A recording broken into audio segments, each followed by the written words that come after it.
that was being marked prophetically at that time, even if the globalists had some behind-the-scenes part to play, that still fits within the characteristics of the second woe. But brothers and sisters, the prophetic testimony is what we need to recognize when the third woe arrives, is Islam has returned. Islam is marking this event for us. In verse 18, now remember in verse 14 of Revelation 11, it says, the second woe is past, behold the third woe cometh quickly. And it's going to give us a description of some of the components of the third woe. And if you go to verse 18, in Revelation 11, it says, and the nations were angry, and thy wrath is come, and the time of the dead, that they should be judged, and that thou should give us reward unto thy servants the prophets, and to the saints, and them that fear thy name, small and great, and shouldest destroy them which destroy the earth. In the first few years after 1844, perhaps Brother Dwayne knows, it's not that important, but whether it was 46, 47, 48, at some point in that history, Joseph Bates wrote an article about verse 18.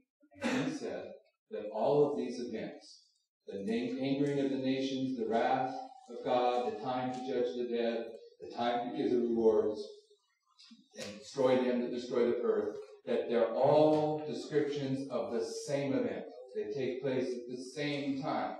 Immediately thereafter, Sister White was given information, and she comes out with an article that you find in Early Writings, page 36, where she's responding to the article of Brother Bates. And it's there under Now Getting Angry, and she says this. This is on page 112 of Early Writings, page 36. I saw that the anger of the nations, the wrath of God, and the time to judge the dead were separate and distinct, one following the other. Also that Michael had not stood up, and that the time of trouble, such as never was, had not yet commenced. The nations are now getting angry, but when our high priest has finished his work in the sanctuary, he will stand up, put on the garments of vengeance, and then the 7 last plagues will be poured out. I saw that the 4 angels would hold the 4 winds until Jesus' work was done in the sanctuary, and then would come the 7 last plagues. What I want you to see there, if you would, is the second event in verse 18 is the wrath of God. And the wrath of God is marking the 7 last plagues. The wrath of God is what takes place immediately after probation closes, when Michael stands up. Therefore, the angering of the nations comes just before the close of probation. The angering of the nations is something that is representing something that takes place prior to the close of probation. What we're suggesting, of course, is that in the first woe and the second woe, where we see the warfare of Islam, that we also see in both those histories an illustration of the sealing time.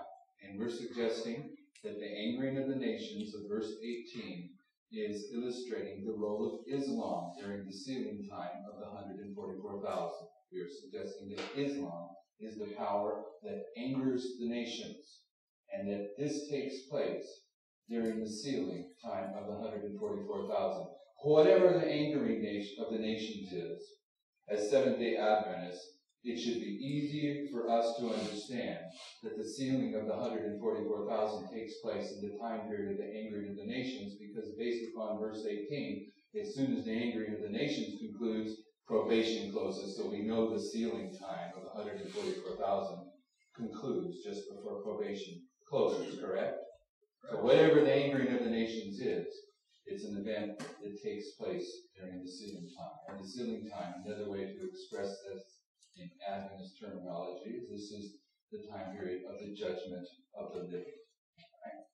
You know, the judgment begins with the dead, and at some point it moves to the living.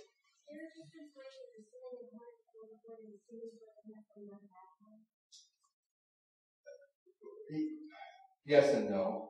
I would point you to the 2004 Prophecy School. For the record, the question is there a difference between the sealing time of the 144,000 and the sealing time for those that come out of Babylon? It's all the sealing time, but the sealing time is an expression that takes place in conjunction with the work of Christ in the most holy place. So it's corresponding with his judgment. And his judgment is progressive, and we've been told that judgment begins with the house of God. So the sealing of the house of God takes place first, and then it moves to those outside of Adventism. And you can mark the change at the Sunday law. Because at the Sunday law, you know that the judgment of God's people is concluded. If we come to the Sunday law, we come to the great crisis that Sister White speaks about. And character is never developed in the crisis. It's only demonstrated. Adventists have to have formed a character for the seal of God prior to the Sunday law. We read a quote here today where she says, the time of destructive judgments is a time of mercy for those who have never known the truth. That the Sunday law, national apostasy, is followed by national ruin. Judgment for Adventism has finished. And in that cataclysmic time of national ruin and impersonation of Christ by Satan, the 11th-hour workers will be judged.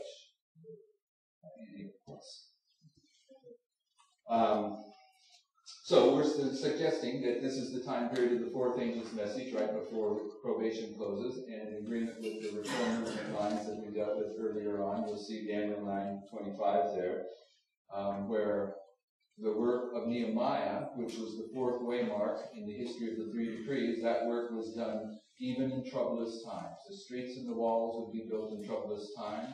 The fourth angel's message of Revelation 18 is parallel to that history, and the troublous times that take place during the latter rain history is parallel in the troublous times of Nehemiah.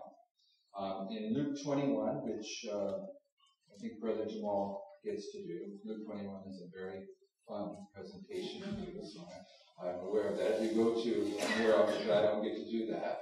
If you go to verse 25 of Luke 21, Brother Jamal is going to point out to you that these signs in Luke 21 that the disciples had asked Christ for, that they are sequential, all right? They're going to go in order. If you haven't seen them in order, they are in order. In verse 25 of Luke 21, it says, just cutting into one part of the signs, it says, and there shall be signs in the sun and the moon. When was that?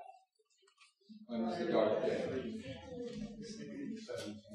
1780, right? And so that's a historical event. And in the stars, when was that? 1833.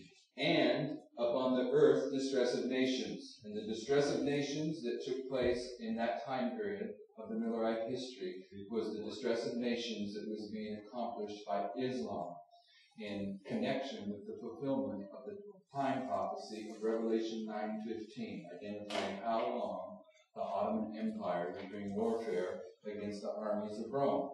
And the time for that warfare to be carried out was to conclude on August 11th, 1840. But, brothers and sisters, the Ottoman Empire at that time period, the power of Turkey, was at that point called the Hitman of the East. It no longer had the power that it had in the height of its glory. It was pretty much powerless. But there was another Islamic power in the world that wanted to continue on in the jihad, and that power was Egypt. And Egypt, in order to establish itself as the premier nation that was holding the banner of Islam, it determined that what it needed to do to carry on the jihad was to attack Turkey and take the mantle of Islamic power from Turkey, and it did so. It started a war with Turkey. It captured its navy, and it brought its navy back to Egypt. It was going to keep its navy, and the European powers looked at this situation in the late 1830s, leading up to 1840, and they said, we cannot allow Egypt to reestablish this Islamic dynasty and continue to bring warfare against us as has been brought against us for the last 391 years. And we're going to intercede into this situation and ended, which they did. And when they did, on August 11th, 1840, the time prophecy was fulfilled. But nevertheless, prior to August 11th, 1840, there was distress of nations going on in the world, and that distress of nations was being accomplished by Egypt. By the way, it is worthwhile to take note that Egypt at that time period had the power, it had the money, it had the ability to carry on war, but it did not have the foot soldiers. It needed actual men to fill an army. It didn't have that. So it formed an alliance with a very new religious sect in Saudi Arabia. They agreed by treaty to be the warriors of Egypt as they carried out first the conquering of Turkey to establish a new Islamic dynasty and then to carry on the warfare. Anyone know what that new religious sect was called? Wahhabism. The birth of Wahhabism, and of course Wahhabism is the religion of Ben Laden. Ben Laden, however you want to pronounce it. And Wahhabism was restrained on August 11th, 1840. All right, so there's a lot of history that's just important here to take note of. In any case, Jamal is going to show you at some point in time here before we get out of here, Lord willing, that Luke 21 is an illustration of the Millerite history and an illustration of the history of the 144,000, because the Millerite history is repeated to the very letter. And in the Millerite history, one of the signs of that history was the distress of nations. And we're saying that in the history of the 144,000, a parallel to that is the angering of the nations, the distress of nations, the troublous time in which the streets and walls will be built. We have already read this quote today underneath the distress of nations, that which follows the first and second angel's message is to run parallel with it. We should all, remember early on I told you, as we put these timelines together, by the time we got done, you would know how to do them. This is probably almost bothering you that I'm coming up here still doing these now, because we all know them, and you're thinking, I don't want to write this down because I have this little pattern written down over and over again already in my notes, all right? But that which follows the first and second angel's message, and the second angel's message ended on October 22nd, 1844, that which follows the first and second angel's message is to run parallel with it. Okay, so we've already went through this quite a few times. 1798, increase of knowledge. 1833, and I'm not dogmatic about this, but at some point the Lord raises up William Miller to formalize the message of the hour. And this message goes through history until on August 11th, 1840, the message is empowered when the mighty angel comes down out of heaven. And at this point, testing process begins. Then in 1842, June, the Protestant churches flunked the test, and in 1844, the third angel's message arrives in history. Early on, I pointed out that this message goes through history for a time until it is empowered, and that the second angel's message goes through history for a time until it's empowered. The second angel's message is empowered here at the midnight cry in August of 1844. But that which follows the first and second angel's message is to run parallel with it. The third angel's message begins to go through history here. And when we're going to run parallel with it, this is the third angel's message that began back in 1844. It's moving through history. And what we're saying is that on September 11th, 2001, that the third angel's message was empowered when the fourth angel came down out of heaven, paralleling when the angel of Revelation 10 came down out of heaven. And we're now going to consider the similar characteristics between this history and this history. Okay? Who is the Lover? Allah. Who is Ar-Rahman? Allah. Who is Al-Mannan? La ilaha illallah.